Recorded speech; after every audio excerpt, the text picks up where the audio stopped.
Hello and welcome to another episode, and this week we've been given the opportunity to spend a full week with the Citroen eC4, and what we intend to do is show you what it's like to live with and how practical it is in terms of family life.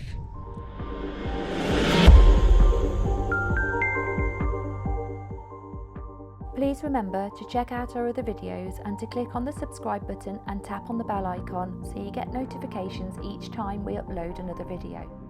Hi and welcome to another episode. This week we've been really lucky to get our hands on the Citroen eC4. I didn't really know what to expect because I haven't really looked at this a lot prior to us getting it, and I was really impressed. It pulled up on the drive this morning and I thought, yeah, it's nice, and it feels really spacious. In fact, if I lower the seat right down, I feel really small in this car. The starting price, I think, was around about 29,000 something, which it seems, again, just too expensive, especially in comparison to its petrol or ICE version, which it's closer to 21,000. And when you're trying to, persuade people to go electric, that's not that helpful. But you can get some really decent lease deals, and you can get one of these for around about £270 a month. So that's not too bad in comparison to things, other electric vehicles, which you're looking closer to £400 a month. I really like the seats. They're really funky. Again, they've got this really nice stitching detail, and the colour scheme follows through with the blue just there, and you've got these blue strips just here. I don't know if you can see where I'm pointing, but this little bit of blue detail. But yeah, really comfy seats. They definitely passed the seat test. Have they got heated seats? Let me have a look. Don't think it's got heated seats, but I need to have a bit of a play. But what it does have is a heated steering wheel, which is like a lifesaver for me in the winter because I get really cold hands, and then that makes me sad. So that's quite nice, which is just down here. But yeah, I can't see heated seats, which is a bit of a shame, but I will investigate. Anyway, so we've got it for a week, and I'll try and do a little bit every day, just tell you what we think. So speak to you soon. One of the first things you notice with the eC4 is that it's really nippy, as with all electric cars. And interestingly, actually, James was talking to one of our friends the other day who's just bought an ID3 after us nagging them forever to get electric and get an electric car, and she has. And one of the first things she said about it was, I just can't believe how fast it is. And it is one of the nice things about electric cars. You just get that instant torque when you put your foot on the accelerator. So yes, it's really nippy, and it's got a decent amount of regen as well, which is nice.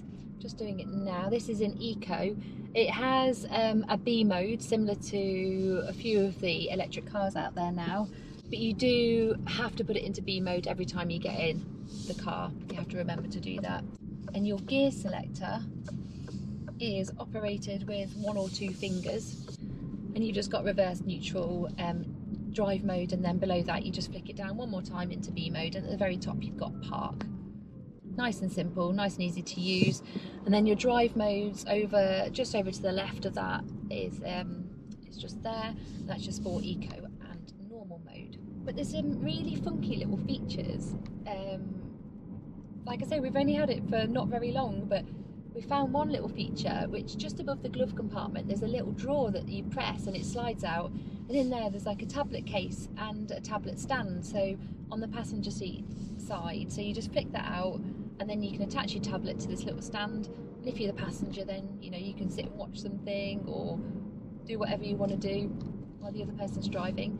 That's quite cool, because with a lot of French cars you get this really useless glove compartment, and the glove compartment isn't that big underneath it, but they've utilised that extra space above it, which was really nice to see. The only other negative I can point out straight away from my point of view is these like the Hyundai Ioniq, it's got this bar across the middle of the rear screen, which I personally find irritating, and I think I probably mentioned it quite a few times in the Ioniq video, but I just don't know why that's there.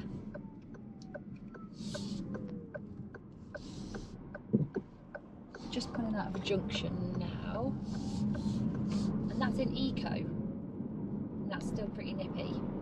I mean, if I flick it through to, that's normal, to a set of traffic lights in a minute, so we'll see how that feels.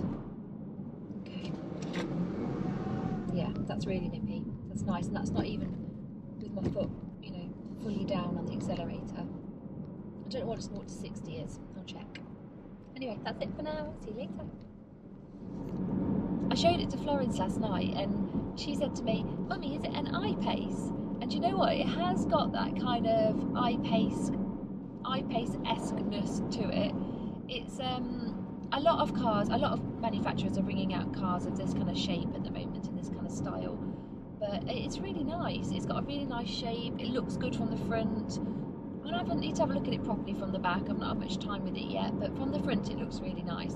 From the side it looks really nice. It's got some nice little blue detail which runs throughout the inside and on the outside, which just gives it that bit of nice styling.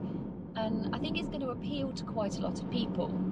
There's so many cars, you know, coming out now, so many electric cars coming out now, that it's becoming harder in a way to review them, because we've driven, I mean, I can't even list them. We've driven so many recently which are really, really good, and it's becoming very difficult to pick things that aren't brilliant, other than things like it's got a small glove box, or it's, I don't know, the lane departure warning does my head in, that kind of thing, which are just not big deals, are they really?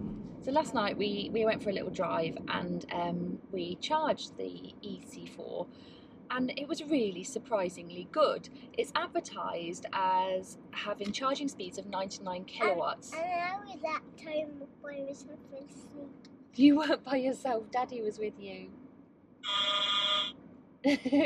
We wouldn't leave you at home on your own. But it's I told you if you did that. No, you were asleep. Sleep. Anyway, let me talk. So it's advertised as having charging speeds of 99 kilowatts. And it actually did, which was really nice. Because you don't generally get what they actually tell you that you're going to get. And you're going to have to bear with me because I had to write all this down. But we went from 7 to 100 miles in 13 minutes. Which is really good, isn't it? Yeah. You know, mixed journeys, nice and easy, really fast speeding. Mixed journeys, nice and easy if you can get a quick charge. So that was good. Excuse me. We're going round a corner. Yeah. Here's a corner. Here's a corner. You ready? Yeah. Round the corner. Can you beat your horn? Nobody's getting out of the way. They're not, are they? That's rude. They're concentrating. They are concentrating.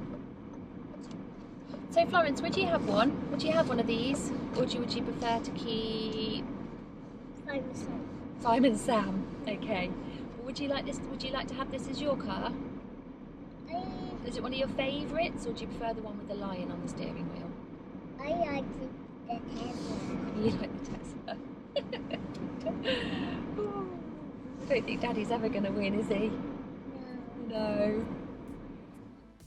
The eC4 comes with a great app that unfortunately we didn't have access to, but it does give all the functionality you need. The infotainment system is great. It didn't lag at all for me, and it includes Apple CarPlay and Android Auto, and it has a decent rear view camera with multiple angles. Now, this isn't the interior that we had in our Shine spec, but it's very similar. In my opinion, it's lovely, very comfortable and easy to get on with, although I did discover the heated seats weren't part of the spec on this model. There's plenty of drinks holders in the door cards and centre console, along with good storage under the armrest. You'll also find a nicely hidden compartment where you wouldn't expect to look. Move into the boot and it's more than adequate, especially if you drop the rear seats. It also incorporates a twin level floor for easy loading, but for me it's all about the running buggy, and this went in easily with room to spare.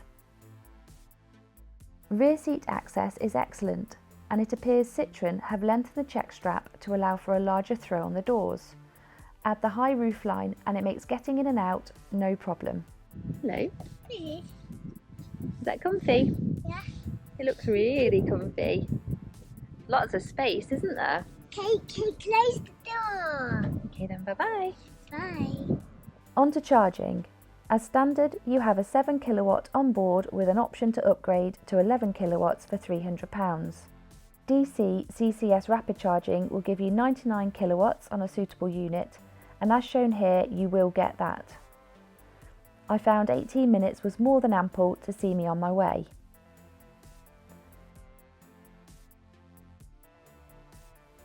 As for efficiency, over 1,031 miles, I managed 4 miles per kilowatt hour, and this was with real world driving. This will give you around 180 miles of range. A really nice feature I enjoyed was the head-up display. Although the information was basic, it makes for a much safer, relaxed drive. Add to this that the Citroen's lane keep assist is excellent, probably the best I've used, and it doesn't ping-pong you across the lane. The long distances I've covered were pretty much stress-free. However, above all these points, the most noticeable thing for me was ride comfort. The eC4 drives brilliantly and is the most comfortable EV I've driven for a long time. Citroen are well known for comfort and have sold cars based solely on this, but the suspension setup really does soak up anything you can throw at it. We hope you've enjoyed this episode. Please remember to like, share and subscribe, and follow us on Twitter @KatePhantom, and we'll see you next week in another episode.